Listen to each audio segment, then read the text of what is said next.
প্রিয় খামারি ভাইয়েরা, আসসালামু আলাইকুম। আশা করি সকলে ভালো আছেন ও সুস্থ আছেন। আমি দক্ষিণ বাংলা অ্যাগ্রো ফার্ম থেকে মোহাম্মদ আবুল হাসান আজকে আপনার জন্য একটি নতুন ভিডিও নিয়ে উপস্থিত হয়েছি। আপনারা দেখতে পাচ্ছেন একদিন বয়সী পিকিং স্টার 13 জাতের হাঁসের বাচ্চা। এই পিকিং স্টার 13 জাতের হাঁসের বাচ্চাগুলো অতি দ্রুত বর্ধনশীল। এই পিকিং স্টার 13 জাতের হাঁসের বাচ্চাগুলো 45 দিনে 3 কেজি প্লাস ওয়েট হয়ে থাকে। এই যে পিকিং স্টার 13 জাতের হাঁসের বাচ্চাগুলো পালন করা অত্যন্ত লাভজনক। আপনারা যারা বেকার আছেন তারা এই পিকিং স্টার 13 জাতের হাঁসের বাচ্চাগুলো পালন করে আপনারা লাভবান হতে পারবেন।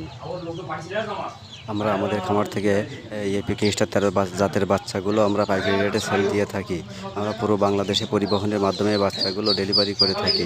তাই আপনারা যদি কেউ এই বাচ্চাগুলো নিতে ইচ্ছুক হন তাহলে আমাদের স্ক্রিনে দেওয়া হোয়াটসঅ্যাপ ও ইমো নাম্বারে সরাসরি যোগাযোগ করবেন। আমাদের স্যার ভিডিওটি যদি ভালো লেগে থাকে তাহলে একটি সাবস্ক্রাইব করে দিবেন। আসসালামু আলাইকুম।